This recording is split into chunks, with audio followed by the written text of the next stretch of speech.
So welcome to this sixth session in the Worlds of Speculative Fiction series. This is put on by the Brookfield Public Library.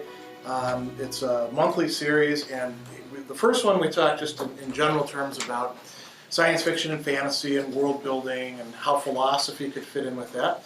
And we've been looking at authors, starting with J.R.R. Tolkien. Last month we did Isaac Asimov.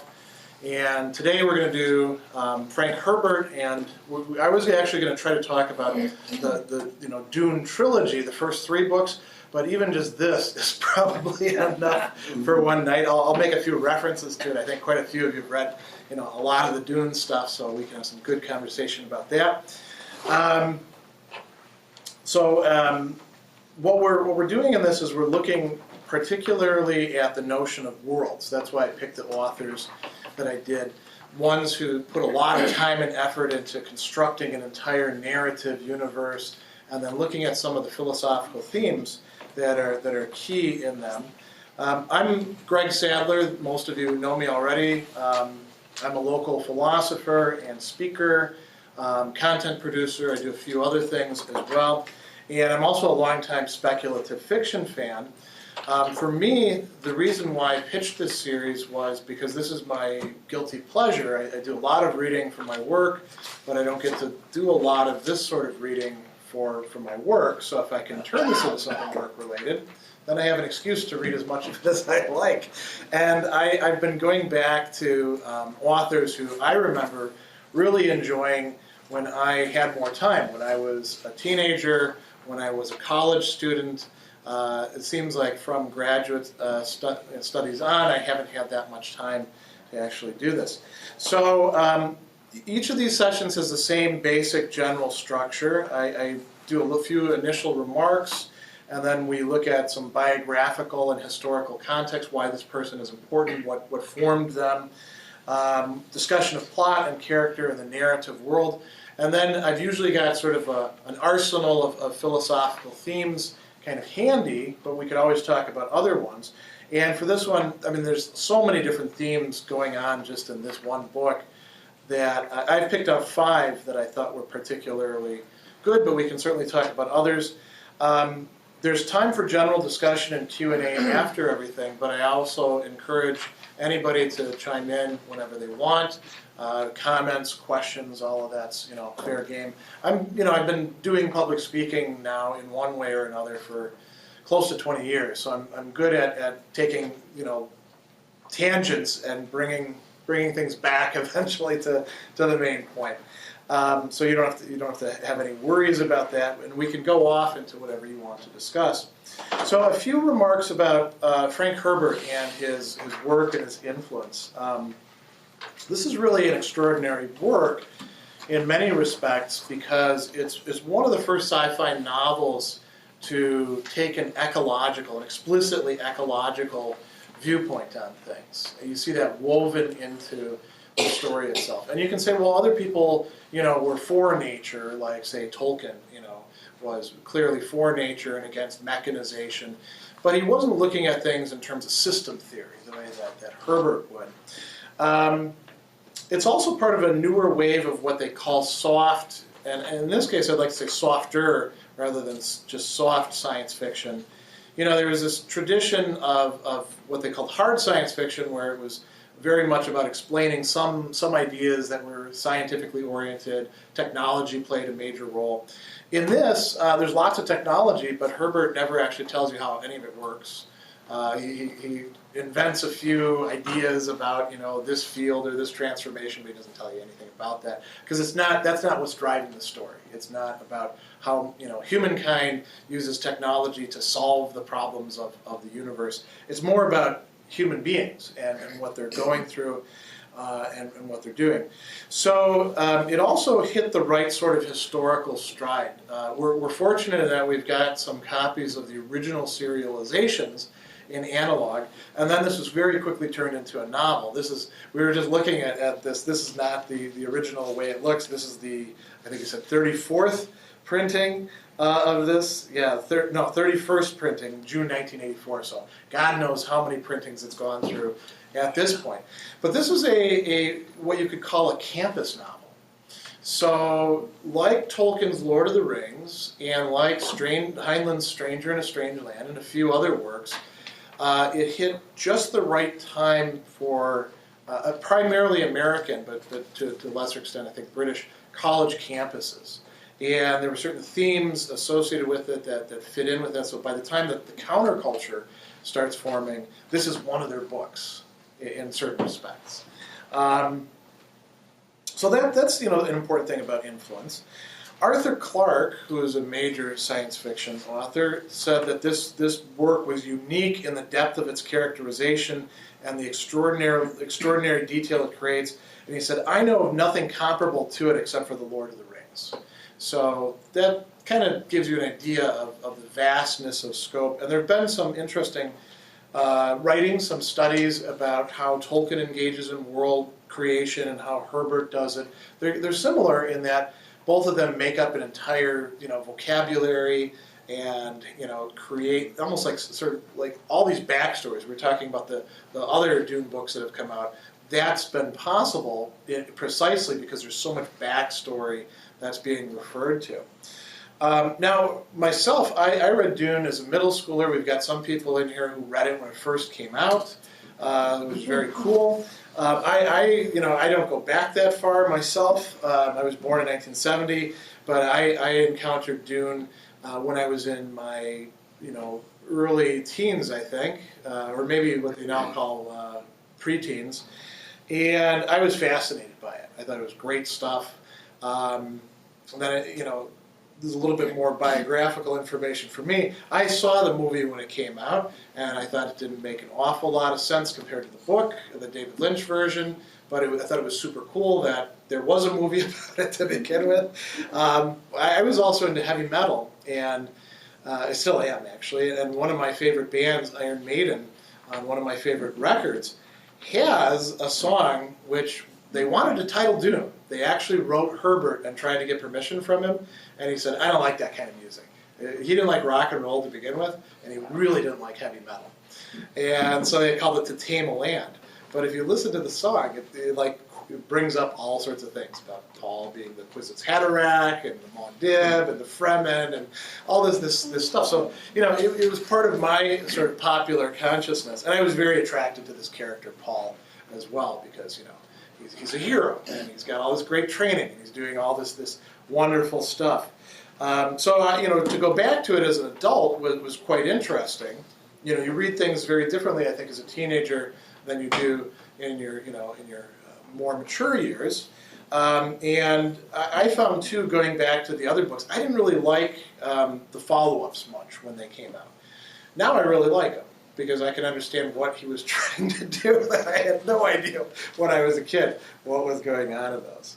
So Herbert himself, I've given you a literary timeline, and it doesn't have all of his works in there, just quite a few of them, and it doesn't have every single aspect of his life, because I wanted to fit this all on one page. But it's good for giving you a sense of when he was and what he was doing. He's born in 1920, and he's born in the Northwest. He's born into a family that does a lot of hunting and fishing, outdoors sort of life. They also do a lot of drinking, and that's part of why he leaves to go and live with his aunt and his uncle. But he spent a lot of time with his father, who was at one time a trooper, and they would drive around and shoot at things and do all sorts of fun things. By age 8, he'd already decided he wanted to be an author. The story is that on his 8th birthday, and back then apparently you got to have off on your birthday, you didn't have to go to school. He had a special meal, and he got up and he said, I'm going to be an author. And he started trying to write stuff. According to him, it wasn't very good, which is not surprising. Any of you who've done writing, if you go back and you look at your early efforts, as I've done, you're not very proud of them usually, but it's very important for growing.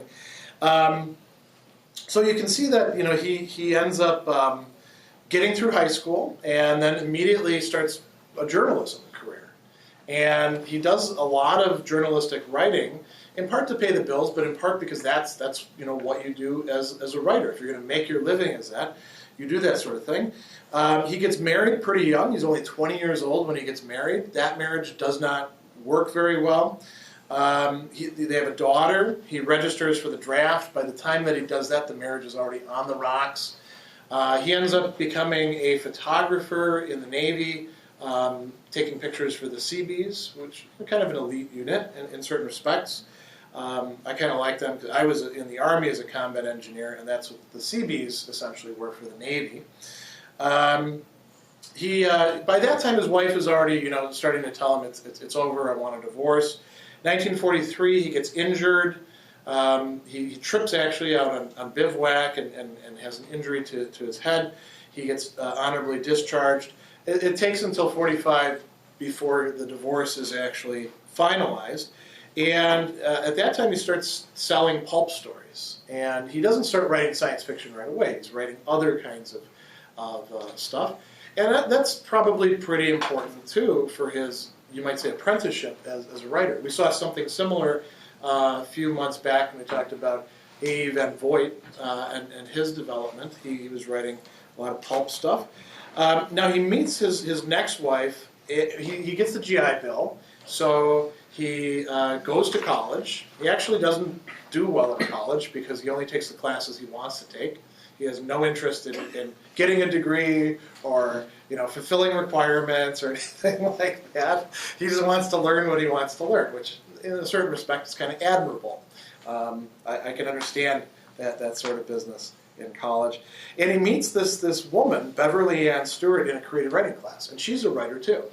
She's writing more confessional novels, or not novels even, just sort of pulp stuff, and they end up marrying. Oh, I actually didn't put when he got married in there. Soon after that, they have several children. They move to California. She ends up being the main breadwinner for quite a while, working in advertising, so that he can focus on his career as a writer. He does some political work as well. I don't have that in here, but he does some speech writing. Apparently, none of the candidates that he ever wrote speeches for won. And the ones there was one that he began writing speeches for, and that guy then started losing after that. So, but I don't think it had anything to do with Herbert, being a bad writer or that sort of thing. I think it's just sort of bad luck. He starts to write sci-fi in the 50s, and his first story I've got here is Looking for Something. I haven't read it myself, but you notice that he starts to churn out things at this point. And Dune, which is in many respects the pinnacle of his career, has a long backstory. According to the interviews that he's done, it goes about 15 years back. He starts getting interested in sand dunes when he sees what's happening in Oregon. And then he eventually decides he's going to write a story about it. The story never gets published, but he starts taking notes. And the notes that he takes start getting bigger and bigger and bigger and bigger. And I know what that's like. I actually have a book myself on something totally different that I never intended to write a book about. I started doing some research into this debate that happened in the 1930s between these French intellectuals about the possibility of Christian philosophy. And I thought it was just a small debate between a few guys. And the more and more research that I did, most of which I did at the University of Notre Dame, I found that there were about 50 different people involved, and it spanned this whole 6-year period. There are books and journal articles and all that. And I actually have still at this point in time, although we're going to eventually get rid of these documents when we digitize them, 2 file cabinet drawers just filled with photocopies of documents from that debate. Now, Herbert wasn't looking at just a small thing like a bunch of French intellectuals in the 1930s. He was looking at ecology and how sand dunes would, play into things, and he's watching things like the progression of the Sahara Desert, and so he's taking notes on all this stuff. And predictably enough, that's not going to really work for a sort of journal story. It's become something much larger. So he starts working on it, and eventually it's serialized. We're fortunate that we've got some original copies of the the analog stuff floating around here.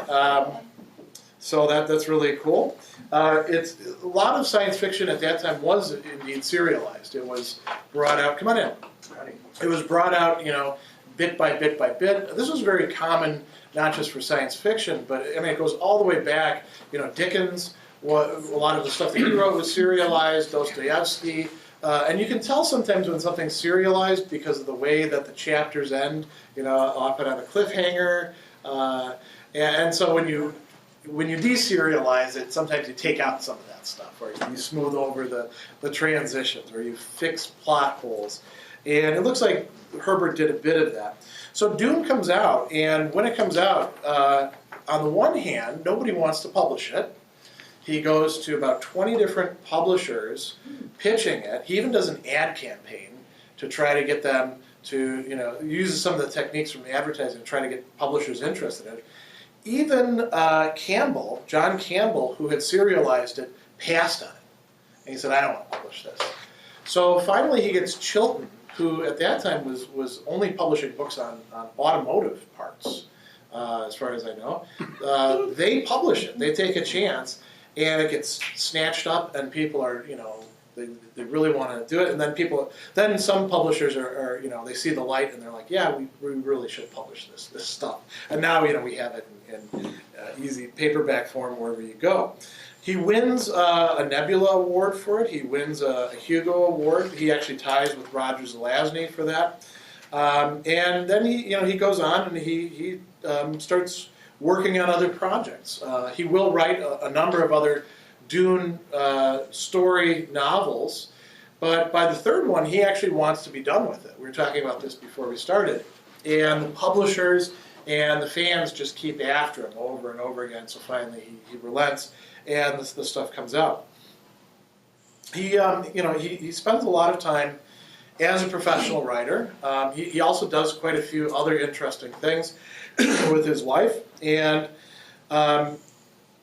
towards the end of his life, things start to in certain respects, get very interesting, but also rather tragic.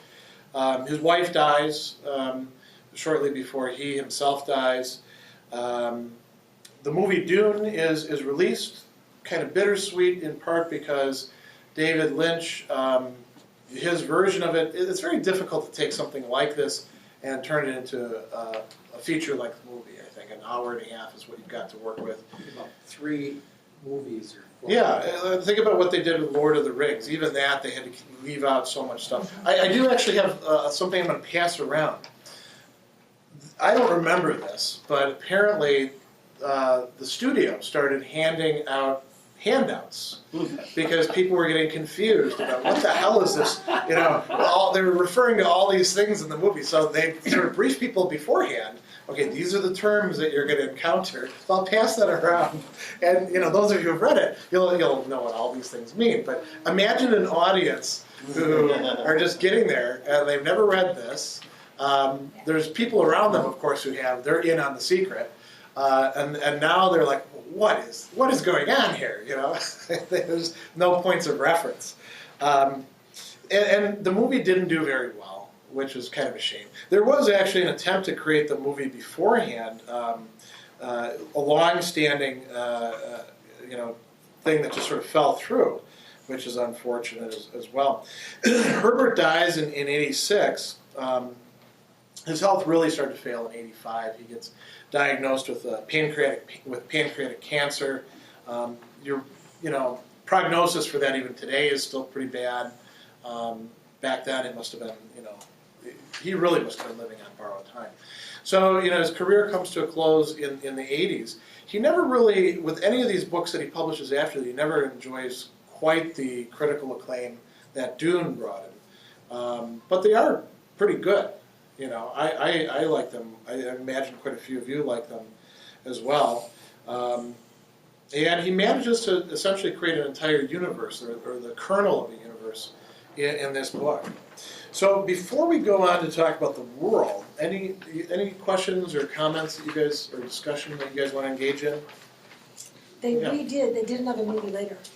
Oh, the sci-fi miniseries, with right? John Hurt, yeah. Yeah, that was. I think it was John Hurt. I think they gave like now, was it like 4 episodes? But Yeah, they're not something quite like 2 that. hours because there's so much commercial 3 time. or 4 episodes. Yeah, there's And then it came out on DVD. It's out on DVD. yeah. I mean, to really do something like this justice, you need so much time. You know, it's tough to do. But yeah, I saw this. I was very excited when the sci-fi one came out. Mhm. It was in the 2000s, wasn't it? Mm-hmm. Yeah. Yeah, early 2000s. Yeah. Well, let's talk about his world then, or as people call it, the Duniverse. And he really is. We talked about Asimov last time, working on the scale of a whole galaxy, right? And that's what Herbert's doing. We have these vast amounts of time. All the events in this take place 10,000 years after the Butlerian Jihad. And we don't know when that happened in relation to our own Earth history. It's sometime in the distant future. Humankind has scattered itself among the stars. There's an empire in place, but there's also people living beyond the realm of the empire. It's just as vast as Asimov's Foundation series. And so you've got this interstellar empire that's in place that's providing a lot of stability. There's even a universal language that there's different dialects of, and people sometimes have trouble understanding each other, called Galak, after the galaxy, I suppose. There's technology, but one of the key things that has happened is that Butlerian Jihad. The Butlerian Jihad is a reaction against machines and against artificial intelligence in particular. So humans take place of machines for many processes. Really, anything that requires active intelligence, it's done by human beings. And there's this. We'll talk about the Orange Catholic Bible in a moment, but one of the verses from it is, "Thou shalt not make a machine in the likeness of a human mind." That's one of the prohibitions that comes out of that. So there's a lot of development of specialized trainings that cultivate certain human potentials. The Spacing Guild plays an important role with that. The Bene Gesserit. There's various fighting systems that develop out of that. These people called mentats that we'll talk about, and then doctors. So there's people that are taking human capacities and honing them and developing them as far as possible from generation to generation to generation, so that human beings could take the place of thinking machines. There's also a feudal social system, or sometimes a tribal social system, in place throughout most of the galaxy. You've got the emperor on top, and then you've got these ruling houses, the major houses they're called, and minor houses, and they're all part of this thing called the Landsraad. And I've actually got a handout to make sense of some of this for you. And then there's the rest of the poor bastards that are the rest of humanity who serve everybody else, or it may be fairly free like the Fremen are on their planet. But most people are stuck under one of these noble houses or a trading conglomerate or something like that. They've got somebody telling them what to do and how to live. And so it's really like much of human history, except for people who are in hunter-gatherer societies or in some other fairly egalitarian society. Most people get bossed around. Most people have their lives kind of dictated to them. There's struggles going on between these houses and also with other organizations. Some of them are, long-standing feuds, like between the two major houses that play a lot of the role in the plot, the Harkonnens and the Atreides, going back, thousands of years. They fight with assassins. Everybody has to watch their back all the time. There's actually an interesting place in here where Jessica, realizes how free she is in the desert. She doesn't have to worry about poison all the time, or who's going to stab her in the back. And it's sort of liberating and surprising to her because that's not the norm. There's some really interesting ways in which religion plays into this. That's one of the themes that we'll talk about. And there's been a lot of evolution and syncretism of religion by that time. So there's religious sects that essentially Herbert made up, like the Zen Sunnis, who are the Fremen, are an example of.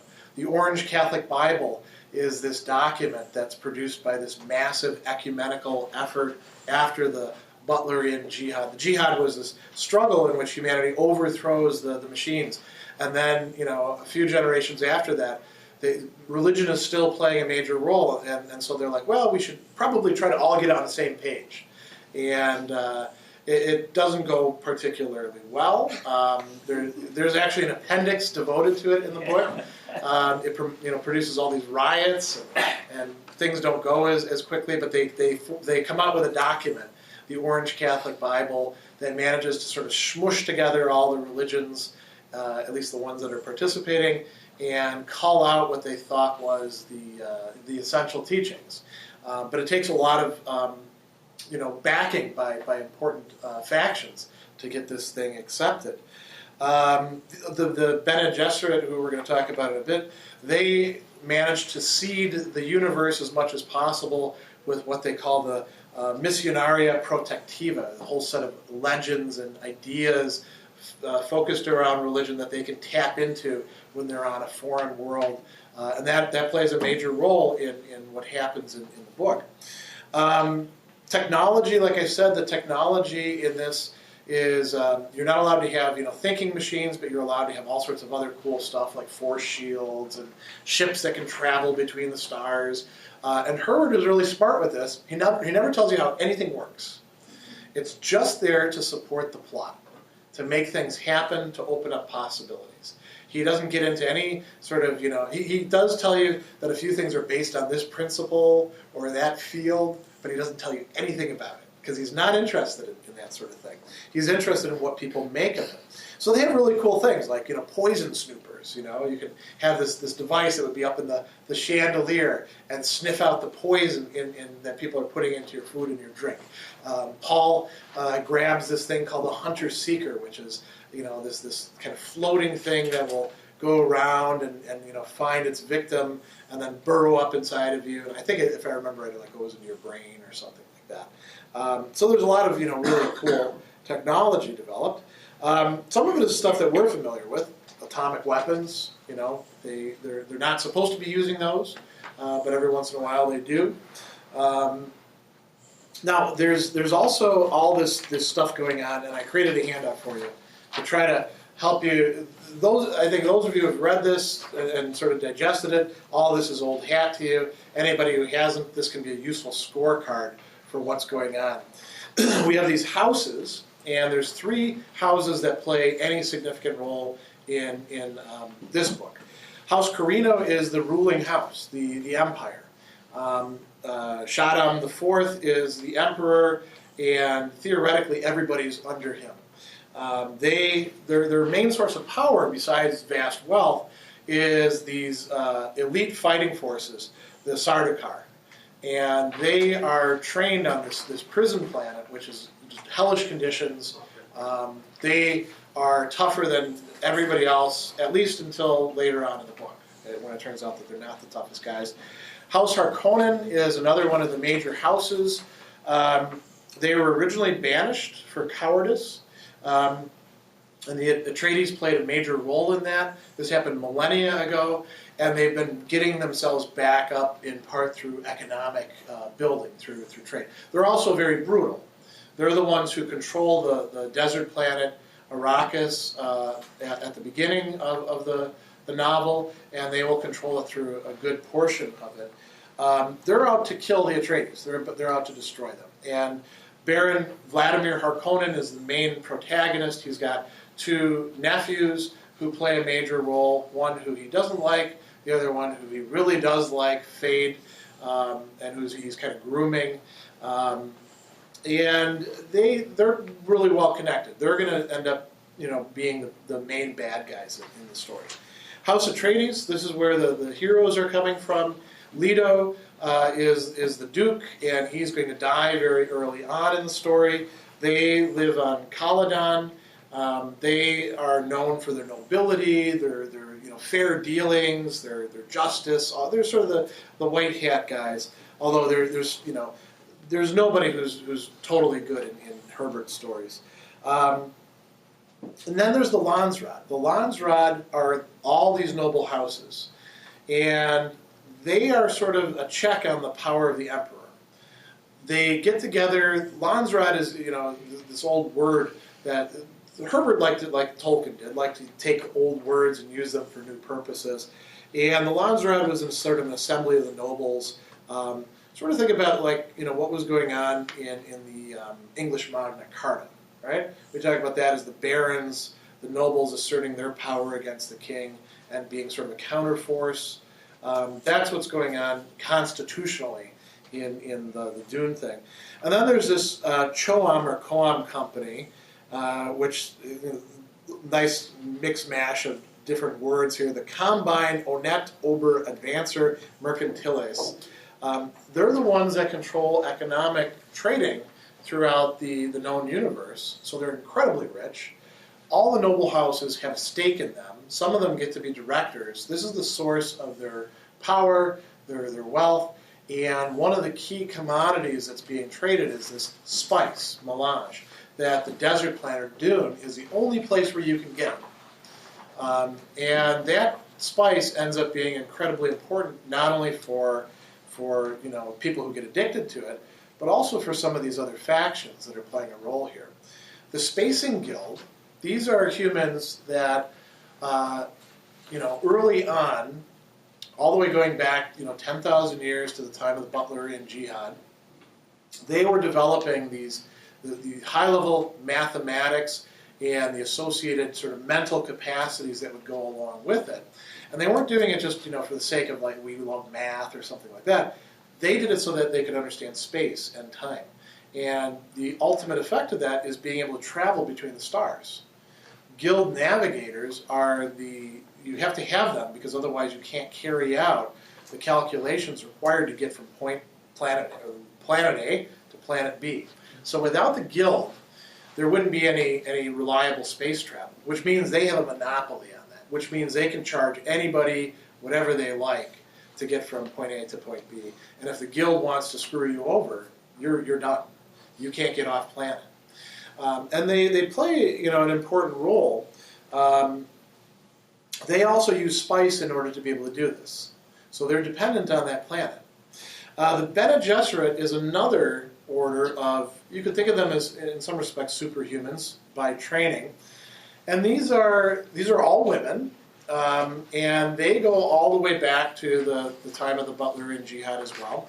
They were, people who were experimenting with the role, what drugs could do for you, or what certain training could do for you, and bringing all of them under. They talk about them as witches or sorceresses, but it's really all based on what we might call technologies of the self, technologies by which we activate human potential. And they have a important role. They do a lot of backroom maneuvering.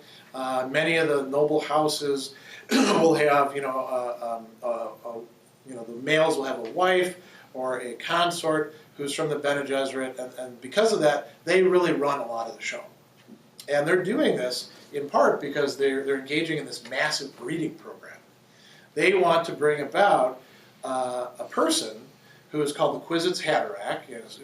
He's got all these great terms, that he brings up, right? And the Kwisatz Haderach is this messianic figure who's going to be able to do the stuff that the Bene Gesserit themselves can't do. And they're already, way beyond where most human beings are. So this guy is going to be able to be in all places at once. He's going to have divine attributes, essentially. He's going to be able to see. They talk about being able to look back into all these places, being able to understand everything about their bodies, capture the old memories of people who've preceded them, but there's still a place where they can't look, that it terrifies them to look to.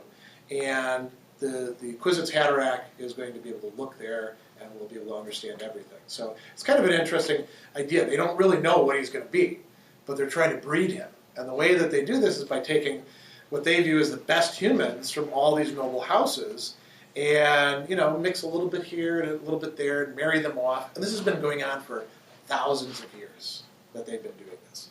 So they play an important role. I also mentioned the Missionaria Protectiva.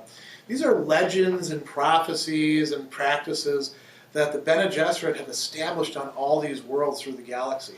So when one of them shows up there, they've already got something in place where they can say, oh, you've been waiting for the Reverend Mother, here I am. And here's the signs by which you're going to know me. Pretty smart. And it's interesting. So Bene Gesserit sounds very close to Jesuit. And there's a reason for that. Frank Herbert had these aunts who were very religious. And back at that time, now the Jesuits, I might get in trouble for, some of the stuff I'm going to say because I've got some colleagues that are Jesuits, but the Jesuits are not what they used to be as a religious order. They used to be pretty adroit, when it came to political maneuvering and all that sort of stuff. There was a word Jesuitical that people would use to describe somebody who could bend the truth just to exactly the right amount. And there's good historical reasons for why that was the case. Herbert was around when the Jesuits were still like that. And the Jesuits were very different when it came to mission work. This is part of why they ended up getting kicked out of China.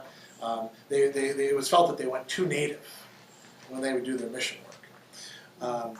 The Chinese thing, that's a long story, but it really has to do with how you translate the word God into Chinese. And they used the word Tian, which means heaven, and that got them in trouble with some of the more orthodox orders back in the 1600s or so. What the Jesuits would do is they would have one guy come in, and that guy, as opposed to the other orders who'd come in and that guy would bring the cross and start preaching and organize a chapel, that guy would just observe and see what was going on and see if he could figure out the language of these people and the customs of these savages that he was living with, and then he would take notes. And this would go on for years, and then the next generation would come in, and this guy would brief him, and then he'd go back to wherever the order was, right? And the new guys there would have this stuff that they could work with. They wouldn't be just sort of traipsing in and like the proverbial bull in the china shop, only in terms of religion and ideology, ticking off the native people by telling them that they're all going to hell if they don't get baptized. The Jesuits were more we're going to do some market research. We're going to figure out how to sell this stuff because we got the best product in town, God. And so there's some modeling of the Bene Gesserit explicitly on Herbert's part. He tells you this in interviews. After the Jesuits, and the Missionaria Protectiva is like that. It's going to play a major role because Paul and Jessica are able to use it to their advantage. And then we've got the last important group of people, the Fremen.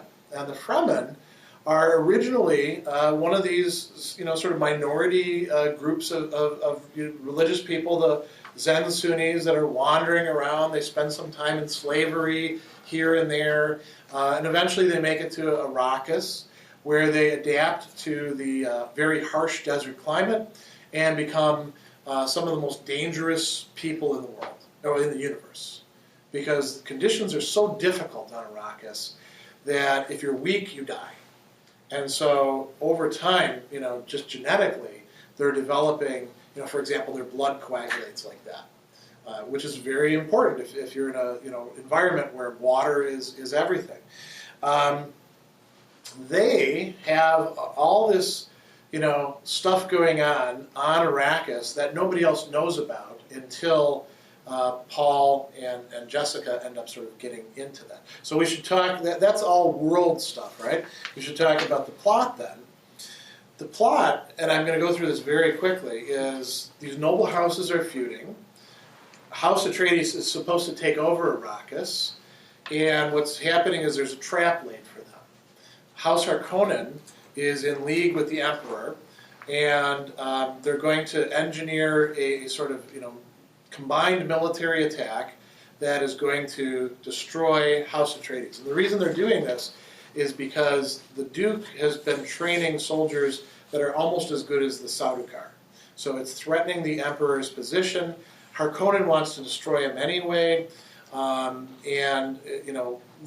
the Duke, when they get to Arrakis, not only does he have his own fighting men, he sees the Fremen and their toughness as a possible resource, that he might be able to use them as well as a military force. So they want to destroy them. And so all these people are sort of in league against the Emperor, House Harkonnen, the Spacing Guild is complicit in this. All these people are sort of coming down on them. You know how like you've ever been in a meeting where you walk in and you think you're only facing off against one person, and it turns out that there's been stuff happening and everybody's against you, right? Have you ever been in that sort of situation? Yeah. So now imagine that except with knives, and lots and lots of killing. Long story short, Duke Leto's killed, and most of his men are killed. A few of them escape and become renegades working with these smugglers. And Paul, who's his son, and his wife, who's a Bene Gesserit, Jessica, they escape into the desert with these Fremen. And eventually, because of the Missionaria Protectiva, Paul's already been seen as this religious figure, the Mahdi. This is something that comes directly from, what we could call terrestrial Islam, right? Mahdi means something like the savior, the awaited one. Different people have been called the Mahdi at different points in time here in our narrative framework of our history. I think the last one was sometime in the 20s, somewhere in Sudan. The British killed him, and I'm very hazy about that, so I'm sure somebody will correct me at one time or another. But the Mahdi is supposed to be this savior figure, and he's going to sort of have automatic knowledge of everything. So one of the things that the Fremen wear is this still suit. It's like covers you from head to toe, keeps your water from getting lost. It recycles all your water, and then you can sip it throughout the day. It uses your waste to do that. It uses your sweat, and it takes a lot of, I guess, buckling the right way to put it on. There's a lot of attachments to it, and Paul figures out how to do it right away. In part because Paul is, as it's going to turn out, he is the Kwisatz Haderach. He is this person who's been bred for generations after generation. He just came one generation too early because he was supposed to be a girl, but his mother chose to make him a boy instead. They have this sort of capacity to do that. And so he's got everything going for him. So on the one hand, you've got everybody against you, and on the other hand, the hero and his mother have all the advantages. They have the Bene Gesserit training, both for her and for him. They have these incredibly resourceful, super fighter, highly adaptive Fremen who think that they're essentially like one step away from God.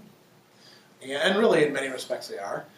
And to make it even better, the spice has properties. It doesn't just get you high, the way like people do drugs around here, like they shoot up heroin. They're not actually like seeing the face of God or seeing all of time. They may think they are, but probably not, right? This stuff actually does open up the consciousness, and Paul is able to make use out of all of this sort of stuff. Long story short, he's able to surprise all of the people who have essentially screwed them over. He's able to threaten the guild and say, I'm going to destroy all the spice unless you guys give in to us.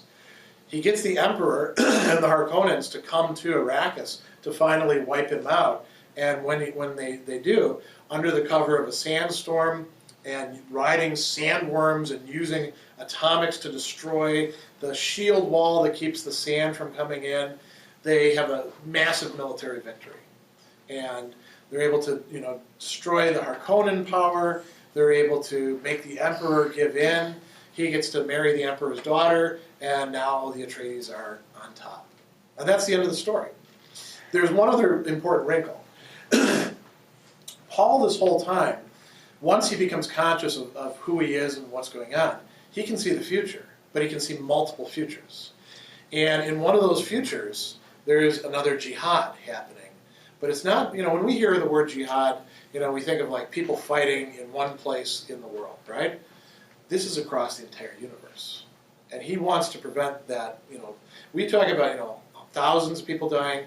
Here we're talking about trillions of people dying. And he wants to keep that from happening, but he's the one who's also sort of unleashing the jihad. So how do you ride a wave like that? How do you keep it from turning into a tsunami is the question. And he can see different paths leading off into the future. So for example, he sees that if I choose my name this way, jihad, right? Maybe if I choose this name slightly different, not jihad, or a smaller jihad, or less life lost. In the end, he's not actually able to keep it from happening. And this is one of the criticisms that was made of the book by Campbell. He said, the hero loses, right? I mean, the hero does win everything. He's the ruler of the universe. His house has won. The bad guys have been punished. But he also is unable to prevent the jihad that's going to be coming, that's going to cause incredible human misery. So, I mean, that's quite a universe already just created in this book. And then there's more books after that, in which other things happen as well. So before we go on to we're going to go through the philosophical themes rather quickly. Any comments or questions about this sort of vast scope of, and I left out like 90% of what happened. That's a good summary. Oh, thanks. Yeah. Thanks. Just a point of question. Yeah. Just because I've been a long time since I read the book, just so as a teenager. Yeah. My recollection was that Paul wasn't really against the jihad going out in the universe. He had difficulty reconciling himself with it, but he thought it was a necessary thing. That it was part of the regeneration, replenishing of the vitality of the human race. So there's an aspect to that. He does think that and Herbert thought this too, that if you have sort of stability, it turns into sterility, right? Mm-hmm. But he does talk at a number of points about wanting to keep it from turning into the jihad that he sees likely to happen. So it's in some respects it's like, well, do we want to? This is a little bit facetious, but do we want to just straight out jihad or jihad with a human face? Because you're not going to be able to keep anything from happening. But it's a question of how devastating it's going to be. And then later on in the other books, there's his son becomes this godlike emperor for thousands of years.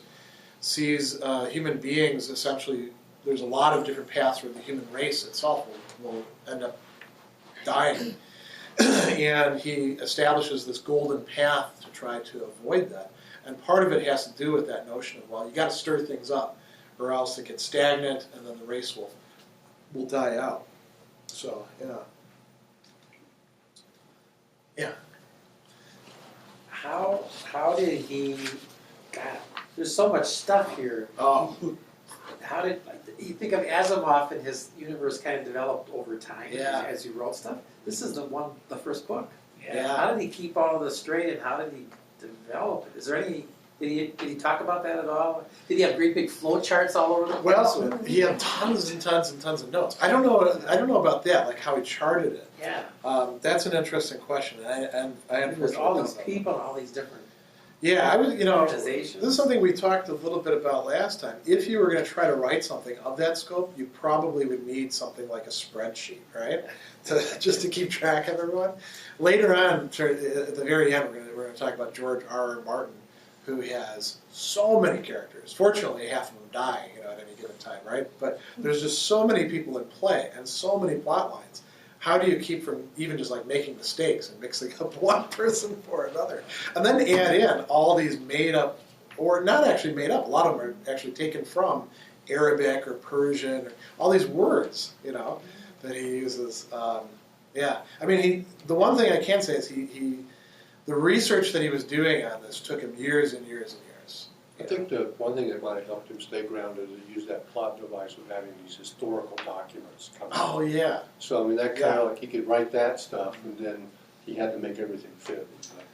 Yeah, there's little snippets too with before each chapter where like Eurolon is telling you a bit. That's an interesting device because we've seen that in a lot of other. Van Voigt did that. Asimov did that. I'm starting to actually see some things that I totally missed when I was a kid reading these as an adult in terms of how you do narrative worlds, you know. Well, should we talk about some of the philosophical themes then? So one really big one, of course, is religion.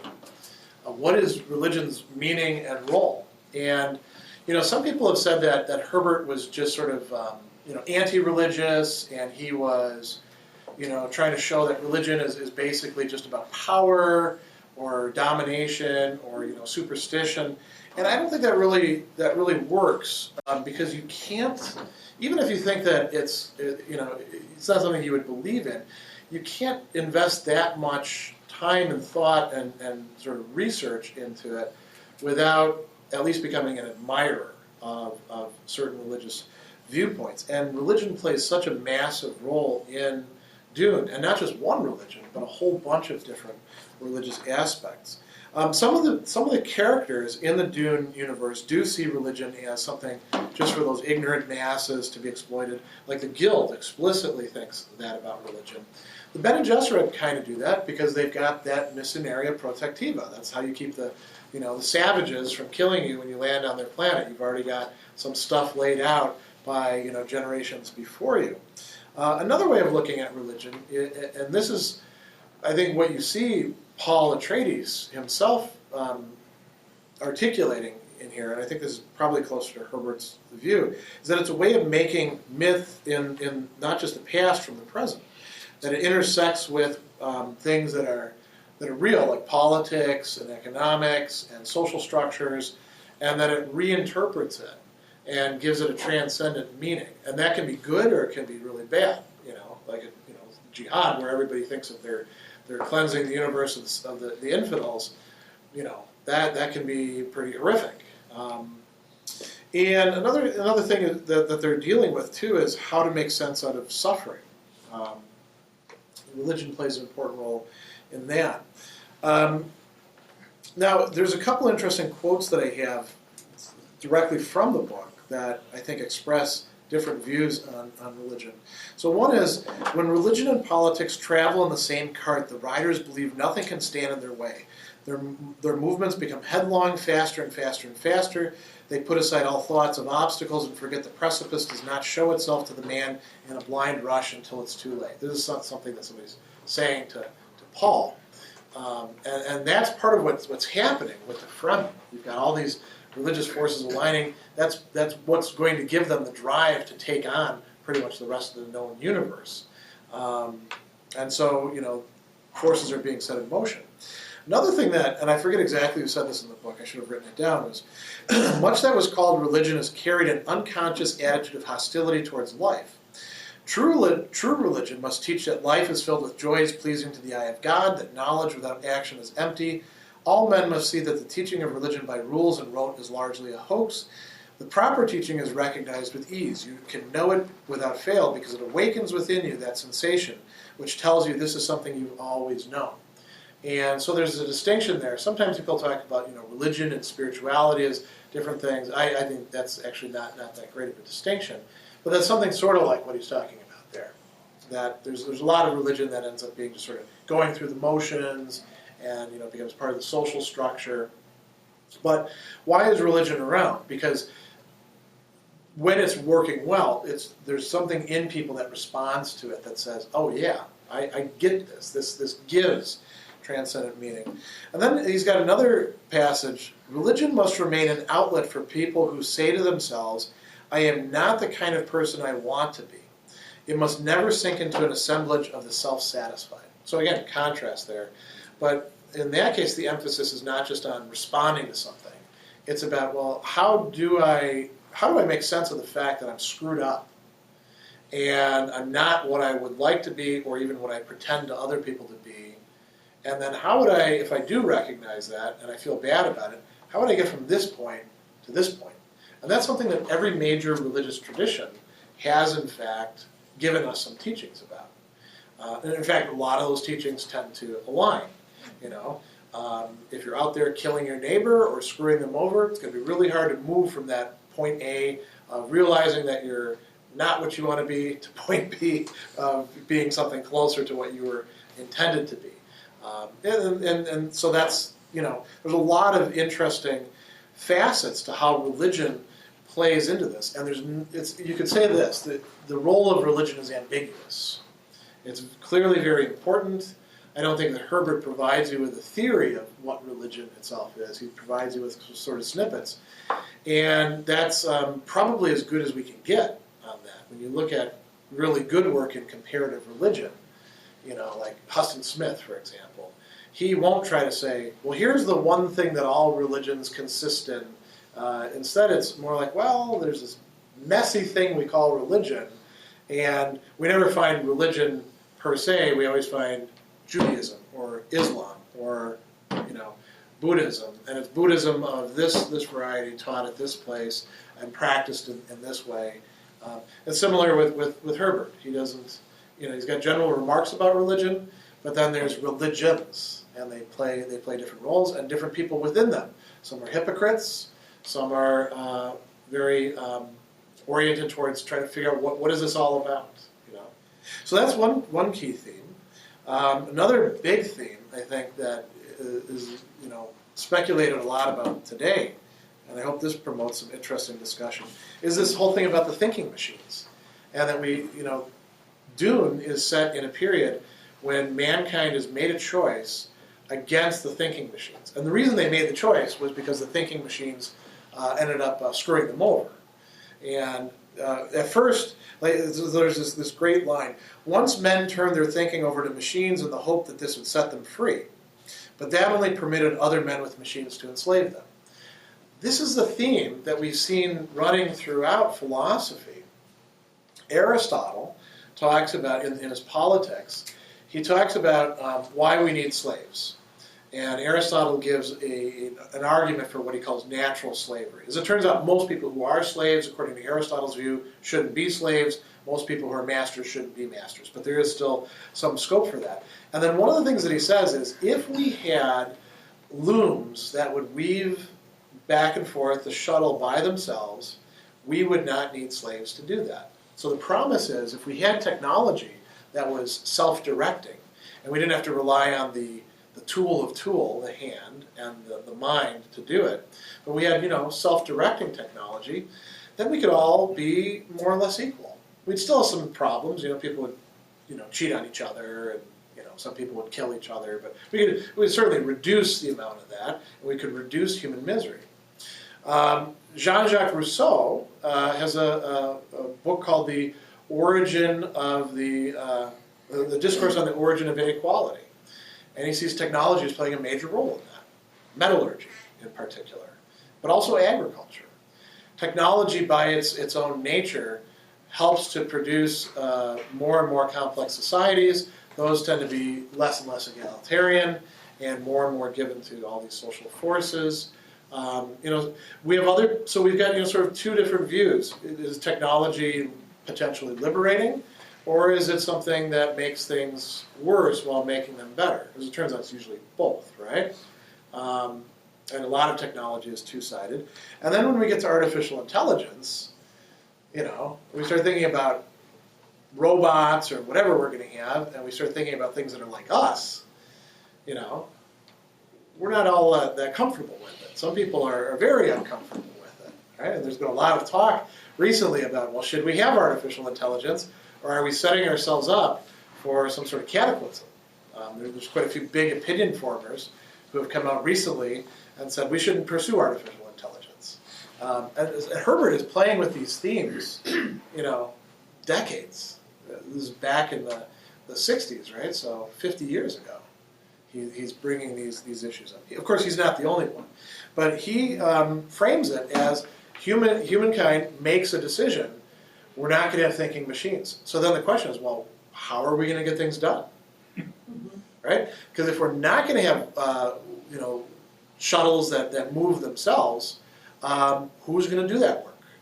We're going to have some sort of stratified society, and that's what we see in this Dune universe. It's not one that you would probably pick if you didn't know where you're going to end up. You wouldn't say, I want to be in Frank Herbert's Dune universe, because most likely you're going to be a peasant, right? Or a tradesman, or something like that. You're not going to be a great lord.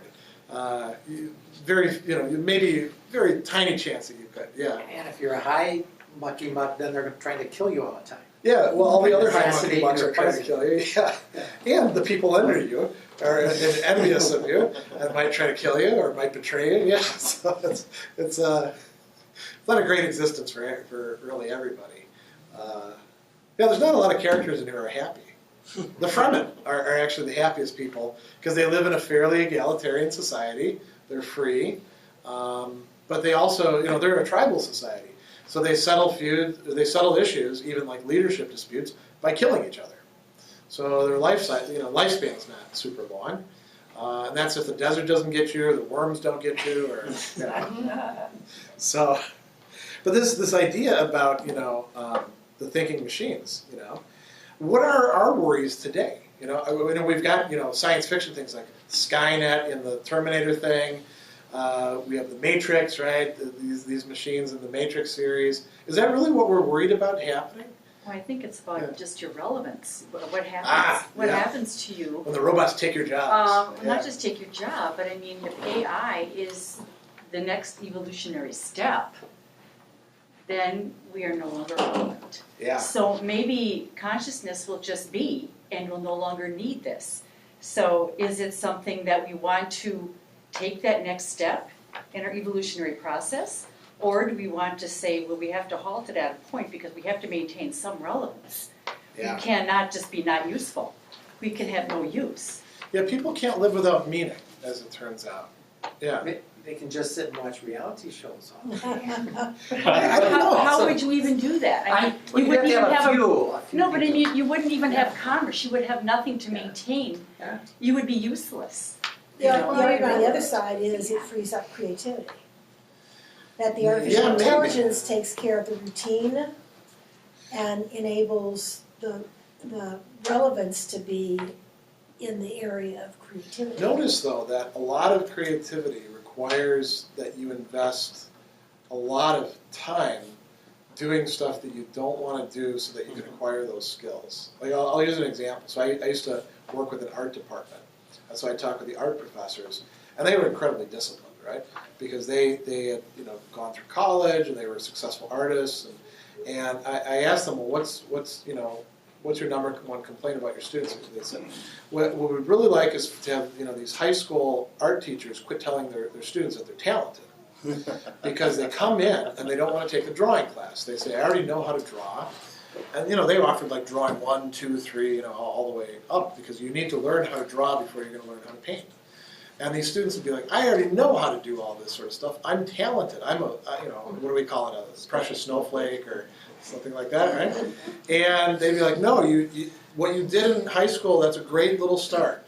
But now we're going to do it rigorously so that someday you can actually have an inkling of what, Da Vinci was doing or Michelangelo was doing, right? Because those guys were even further along. And so there is a sense in which routine stuff, there's all this crap that we have to do, and we could be more creative.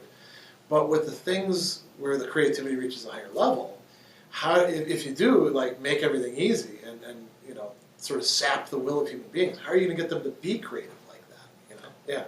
Well, I think there's two interesting things to your point, and then what you were also just talking about. And one is, I was astounded by the number of people who voted against the minimum livable wage in Switzerland. It was 77%. Yeah. Because there's this whole idea, and it's in Dante and everything, that if the state takes care of its people, the people would get to the business of doing creative work. Yeah, and yeah. the needs are met in a productive way and not a sort of disadvantaged way, that people will be able to get to their creative work. And you would think that the number then for voting for something like that would have been more split or more equal, not that 77% of the populace would have voted against having a basic minimum wage that would have sort of supported them to do whatever it was that they needed to do.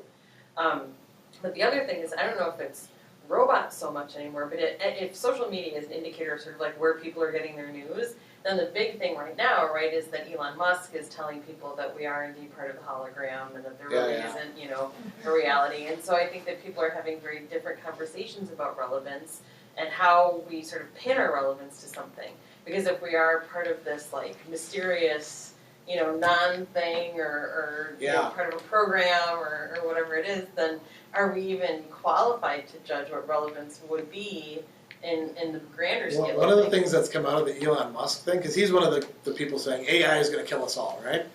So somebody then pointed out to him, wait a second, if you buy into this, like we're part of a hologram, then we're all AIs, right? So what are you complaining about? It's the Matrix. Yeah, well, go ahead.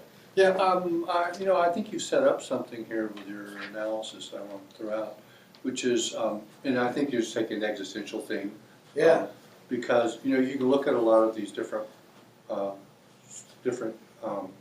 competing aspects of what's going on here with the Bene Gesserit and the Harkonnen and the house. And just the houses are about power. So you say, what are things about? That's kind of the idea of just who's in control, and that's enough to be for our purpose. Whereas the Bene Gesserit said, well, no, we need to figure. We don't know what the purpose is. We have to find the purpose, and we can't look to this certain place. But everybody's has a different purpose in mind. The Spacing Guild's, just about getting places. Yeah. It's just we could just like the, if you could get somewhere where you don't have to work, you just get there kind of thing. So there's this kind of capacity that they're working on, and then the Harkonnen, of course, have their resentment for being thrown out and are they very much enjoy hurting people. they're sadistic, and so that's where they get their grins from, the cruelty of part of what their purposes are. And for everybody who's sort of on the bottom, you can say, well, you've got a purpose. It's to make that stuff that those people up there are telling you what to do happen. Well, no, it's the religion that gives that's the Fremen and whatever. They've got that idea. They don't necessarily know what it's about, but there's something there that we don't really get an idea of what the religion about is, other than it's something bigger. We don't know why they care about it. It's just. It's just that it's almost like the chosen people kind of frame. Yeah. What was the structure in place that sort of removed the House of Harkonnen? I mean, they're terribly corrupt and everything. Yeah. A lot of reasons maybe that they collapsed, but it didn't seem that the You mean Emperor was that- in charge to say House of Atreides should take over. They almost didn't want to, or the Duke didn't. You mean at the beginning of the novel, right? Yeah, I mean, So- but I'm just trying to say, what Yeah. was the superstructure there that orchestrated that the essential component of the entire universe, spice, Yeah. was going to be changed dramatically in terms of who worked the extraction and distribution. It was a trap. Yeah. It was a trap. The Harkonnens It was a were setup. they were in on it. They No, but wanted who appointed the House Oh. of Atreides? the Yeah. Or Emperor. the Duke? The Emperor. The Emperor. Yeah. But the Emperor was against them. I mean, No, Because they- it was a It trap. was a trap. They're setting up the Atreides to be why did the destroyed. Emperor just say, "I'm going to take over all the thing"? Oh, and okay. forget So the House of Atreides"? here's why. Because the Landsrod, which is that, the Landsrod only plays a role in the story by being what you could Source possibly of power. appeal to, Yeah. but never do. So the Emperor needs to be able to destroy Atreides, but in a way that won't get the rest of the houses against him, because they have enough power together to oppose the Emperor. But if he takes them out one at a He time, wants the Harkonnen to do it for him. well, he aids them. He gives them Well, this okay, I solid mean, that seems like to me still backroom politics. If the Yeah, essential yeah. thing is spice, Well, he's just getting them onto Arrakis because that's a place where the Harkonnen have been for a long time. And when they move out, it's going to be easy for them to move back in and attack it.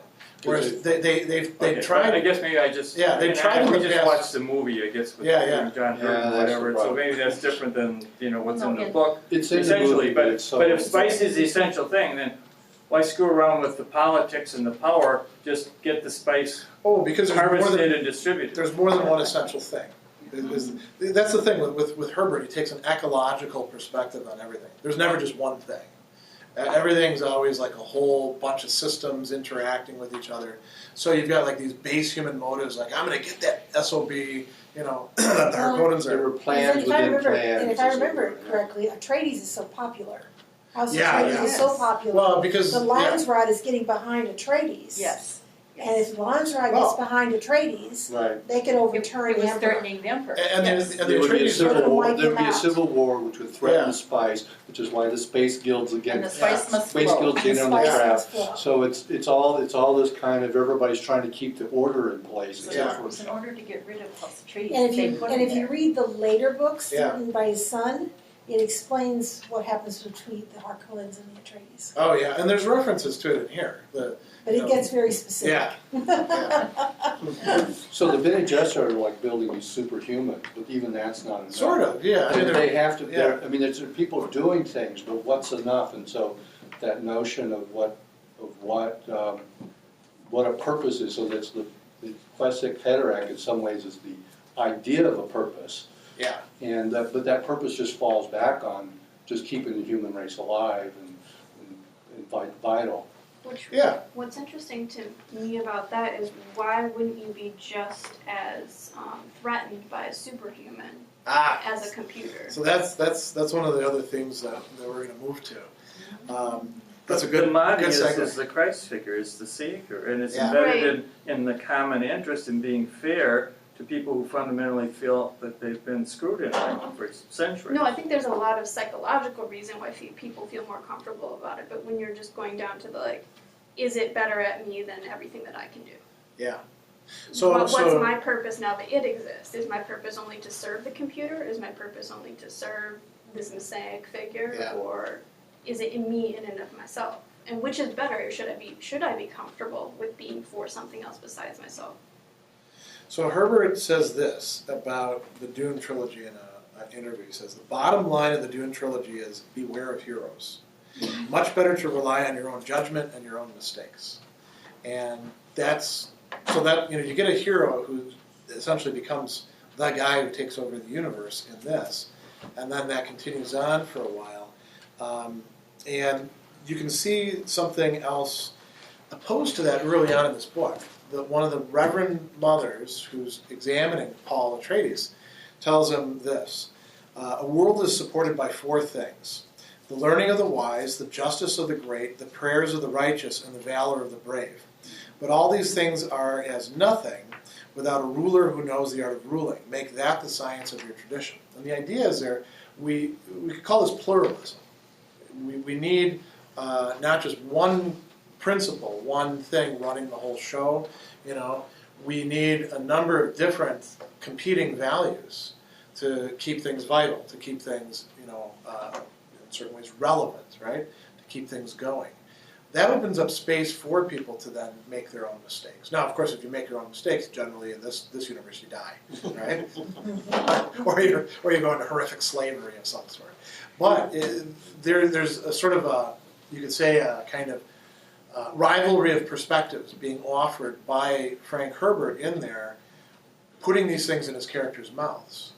And Paul thinks about this later on when he's trying to, this very quote, when he's trying to figure out, well, where does, you know, for example, Stilgar fit in? Is he one of these guys? Is he one of these guys? Who's doing this support work? And he's thinking about how to keep his own messianic stature from contaminating all of his own relationships. So he talks about this Stilgar guy, who's the leader of the Fremen. He's a planetary ethno. Well, that's ethologist. Keynes. Yeah. Oh, that's Keynes. Okay. It's Keynes. Keynes, okay. Yeah, but Stilgar starts out as a friend, and then how do you keep a friend from turning into a disciple? Because if they turn into a disciple, then you're right. Why is that any better than being a disciple of a computer? Mm-hmm. You know, so there is this you know issue about sort of superhumans and world history and how is that good for the rest of us? But there is also this tendency to say, well, if we just had a superhuman, it would fix everything, right? We wouldn't have all this messy politics and people trying to, just somebody impose order. It'd be so great, you know? And we see this with what's going on with our supporters of our presidential candidates. There are some very reasoned supporters of the three main candidates who are left, and then some of the lesser party candidates that are also out there, like the Greens and the Libertarians. But then there's also a lot of people who are like, this person is going to fix everything. We just have to have this person in. And if you don't want me to have this person in, I'm going to beat the crap out of you. Like this year, tells you we don't want that person. Yeah, there's always some of that, isn't There's there? always some of that. Well, Yeah, there's always people, you always, I mean, citizens just abdicate the responsibility of citizens yeah. to put everything on the back of one person, like they're gonna fix it. But we all, as citizens, have the responsibility to, you know, you said, not to just have one machine or Yeah, one messiah or one person. Because, and even some of these leaders have said that, and even, you know, Paul Atreides as Muad'Dib said, you know, to still, whatever that guy, that, Still, yeah. yeah, after he had the waters of life and he was all enlightened, that no, that it's, you know, we are not to fight each other, we work together. It's no longer gonna be picking off leadership. You know, we have to come together and work this out. So he actually got the revelation of what that pure consciousness kind of thing was and coming together. You know, there's actually a piece from another interview that I that has to do with that incident that I put into here because I wanted to talk about it in a different respect. Herbert talked about the difference between the moral and the ethical, and people use these in different ways. And the way that he was talking about it was the moral being sort of moral norms that are imposed on people by their environment, by their culture. And so he says it's fixed as how many wives a man in his culture may be able to have, be able to support, or what possessions he can carry from one stopping place to another, and how this would control the moral law that we build up in society. And he says we see it in our society, for example, out of our nomadic background and herdsman background. We see all kinds of moral injunctions which grew out of that and which we accept today logically. And he says I'm not trying to denigrate them, but where this moral law comes from, ethical law takes a step in another direction, and it says that I, the thinking animal, see that the logical consequences of the moral actions are such and so, and I'd better modify the moral law slightly by a higher ethical law. And exactly that circumstance where Paul, for those who don't remember or haven't read that part, Paul is facing off with Stilgar because Paul is increasing in power. And the way that you're supposed to take power is kill the person who's the other challenger to your leadership. And he's friends with Stilgar, and he thinks, I also need this guy. You know, I don't want to just kill him. And so Paul, he's got this long speech that you probably remember more of. Where Well, it's just, why should we kill off all of our important people? It doesn't make any sense to take all of our leadership out. So that's an example that Herbert saw of, you've already got moral norms in place, and usually they're pretty good. They're better than like we just fight each other and do whatever we want. You know, they keep some sort of order. But then we have to think more like humans. We have to go to a higher level and modify that and make an argument like that. You know, and he does. He makes an argument. He doesn't just say, "Here's what we're doing. It's my choice." He says, "Let's think about this. Let's talk about." Well, he invites them almost on an equal basis. Yeah, as you're right. leaderships and leadership. So then that again. Part of the Campbell, the hero's journey thing, when he goes through all of that, and then when you come out on the other side, you're supposed to be serving humanity. So Yeah. I could see where Campbell got a little freaked out because he didn't. I mean, he only kind of did. He got the boon, but he didn't go back. So yeah, I mean, that's kind of what I took out of that is that he broke that structure of what was going on and put a new structure in place at a higher level of consciousness that he achieved. One of the key themes that runs throughout this, and it shows up very early on with the test with the Gam Jabbar, is who is really human and who is in human flesh but really just an animal. And this is a common philosophical issue that has been talked about by all sorts of people. The Gam Jabbar is this box you put your hand in, and the Gam Jabbar is actually, if I remember right, it's the needle that the lady's got a poison on, she's going to stab you with if you pull your hand out of the box. And the box, this is a good example of Herbert making up some technology, nerve induction, I think he called it, or something. Anyway, it starts well with a little bit of pain, and by the time that it reaches its peak, you feel like your hand is being burned away, and you're in horrible agony. And she tells him, don't pull your hand out of the box, because if you do, I'm going to poke you with this needle and you're going to die. And an animal will, chew its limb off to get out of a trap or pull its hand out of the box. A human being can wait around and try to kill its captor, or it can defer. Its actions. It can think about it, right? Even when it's being stressed, because this is a horrible thing to go through as a teenager too. He's a young guy. And why does she do that? To determine whether he's really human. The Harkonnens clearly are subhuman in their bestial desires. And the question is, well, who else is genuinely human? What does it take to remain human when you're in conflict? You know, because if you want to have the human race survive, it's the humans you want to survive, not just this DNA, but actual human beings. Yeah. I think there's another dynamic we've just touched upon a little bit, maybe a theme dynamic. Yeah. Goes back to the supercomputer versus the Yeah. superhuman, is that the Mahdi or Paul in his development is plagued by these dreams or visions. Yeah. And the visions get spiked up with the spice eventually, or maybe his just Yeah. coming into his new role or whatever, you can say. But I'm thinking that Herbert was trying to say that the capacity to envision a future or the future under different scenarios is a very essential thing for the life, the wellness of where we're headed. I think that's Yeah. what I was trying to say, like Yeah. when he says he has to go to take the water of life because he didn't see To any take the future. poison or whatever. Because Yeah. he could no longer see any future. So it's like that you have to have some sense of where we're going. And Or he actually, just just didn't like to what he see, did. we're Yeah. gonna go this way, this is what's gonna happen, Yeah. yet or whatever, if Some we hope- don't some hope understand for- that and take another, Some hope for Sure. something that was, yeah. Yeah, you see a few other characters in there. Like, people are planning stuff, right? Like, the Harkonnens have this plan, right? But there's other characters like the Kynes, these imperial planetologists who come up with this, 500-year way. It's going to take all these things to make Arrakis fertile again, a place where human beings don't have to always be. Bring the waters of life. Yeah, exactly.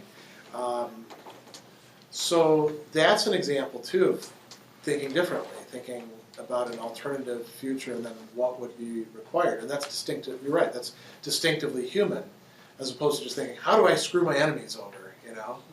I think there's another thing, we're talking about virtual reality, we're talking about artificial intelligence. Yeah. If you look at what started the Butlerian Jihad, Oh yeah. human beings thought they could control artificial Yeah. intelligence. Yeah, I left some of The that. Bene Gesserit thought they could control the Kwisatz Haderach. Yeah. The planetologists don't Right. pay attention to the real ecology and Yeah. what causes the spice, Yeah. and they think they can control the ecology, and none of them can control any of it. Yeah. There's a human arrogance factor in play, I think. Yeah, when we think we can make better judgments. That's one thing that does come out at a couple different points. Like Duke Leto, for example, will talk about, and the Mentats too, we'll talk about having to make decisions under situations where we don't really know all the factors that are going into it. And we, in philosophy, we call that somewhat pretentiously intellectual humility. Like being, or epistemological humility, sometimes we call that, right? Most of the people who talk about that don't strike me as particularly humble. But it is an important thing. I'm not endorsing him for this, but Donald Rumsfeld. I'm not endorsing all the rest of the stuff about Rumsfeld. He said something actually really brilliant that he got taken to task for years and years and years ago, and it's sort of a truism. He said, there are known knowns, there are known unknowns, and then there are unknown unknowns. And he was talking about factors in a complex situation. And when I heard that, I was like, that's really brilliant. Forget how you feel about the guy for other reasons. Mm-hmm. That's actually a really brilliant thing. And figuring out how to tell the difference between unknown unknowns, where we got to be really careful because we don't know what the hell's going on, and known unknowns, where we're like, yeah, I can go find out that information. I'll make this guy talk, and now it's a known known, right? figuring that out, the difference between those, is what kills people so much of the time. Yeah, but I think that phrase or concept was Yeah. correlated with another thing he said is we all get dealt a hand and we play the hand we're Oh. dealt, Okay. which is fatalism Yeah, yeah. in a sense. So then you say, well, we got these unknown unknowns, but he's just playing the hand he's got dealt Yeah. anyhow. So putting those two together, maybe they shouldn't have been, or maybe they should be. Maybe that was his thinking. Now, another bromide though, I think trumps those is that it's, no, I didn't mean that as a. Go ahead. Speak freely. Well, you don't have a lot of bromides. Yeah. Well, it's that, it's not what you don't know that will kill you, it's what you know with absolute certainty that is Oh. true and isn't so. And so, Yeah. Or it's, You know- or it's no longer so. Yeah. There's some really interesting discussions that I didn't have the time to like go back and correlate, but there's a lot of discussions about the nature of truth and put in characters' mouths. I'd love sometime to go back and actually like, this is a typical academic, write an article about theories of truth and how they play out practically in Dune with some of the characters. One of the other themes, although we've got to wrap up pretty soon, that I thought, and this ties in with this idea about knowledge that I thought had some philosophical import is, what's the nature of the future? Because Paul is, once the spice opens up his consciousness, he's able to see all these futures, right? So, we think about these things in terms of images, and that's the way it's portrayed here in the book. We ought to think about, well, what is the future that Paul is knowing? Is it just sort of an imagination? Is he seeing into timelines? Herbert doesn't actually try to explain this. He just gives you some suggestive stuff. What is knowing? And then the other thing is, does knowing the future really help you? Does it make you fatalistic, right? If you say, well, now we know the future, all right, we're screwed, we can't do anything different. Or does it open up possibilities? As soon as human action gets involved, the people who are prescient, like the Guild Navigators, for example, they reach a certain point and then they're like, yeah, don't know what happens after that because somebody's going to do something. What they're going to do, we don't know. And Paul himself sees further than they do, but there's also places where he can't see beyond because he knows that he has to make a decision. And then the other thing that comes up in this is knowing the past. Some of the characters, the Reverend Mothers who use the water of life, they're able to access the memories of all these other Reverend Mothers before them and sort of bring them into their personality.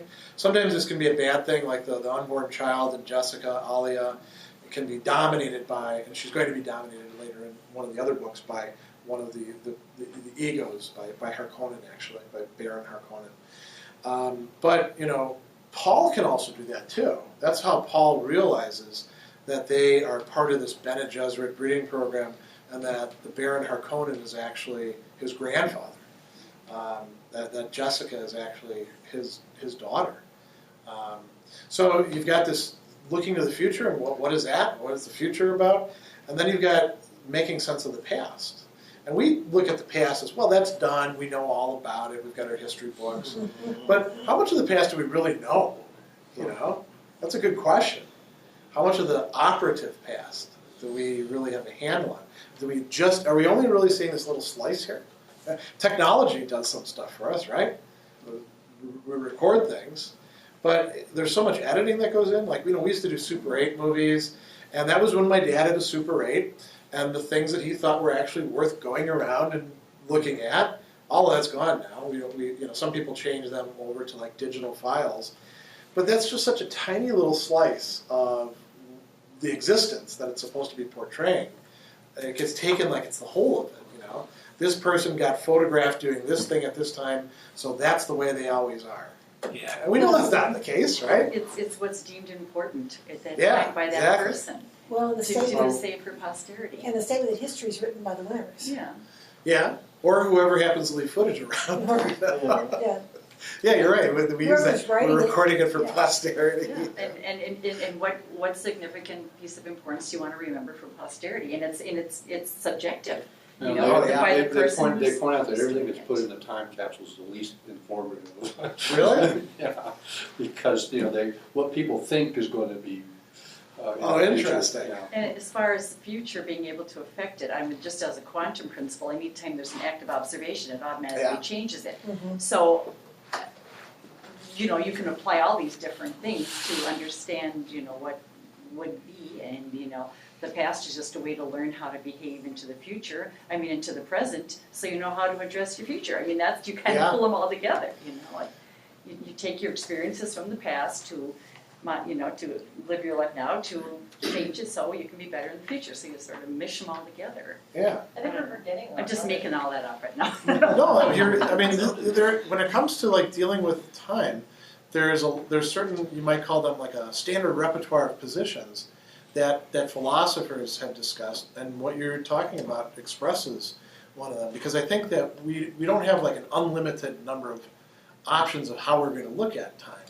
And so we naturally fall into one or the other. What were you going to say, Ann? Well, we take it for granted too that there will be a video or a recording or something like that. A lot of the time we don't pay the attention that we need to pay. But I just keep thinking about an assignment that I would give writing students. Yeah. And I ask them to find a photograph that they found to be particularly striking and then write what happened before or after. And it was one of the things that they struggled with the most because they couldn't figure out the context.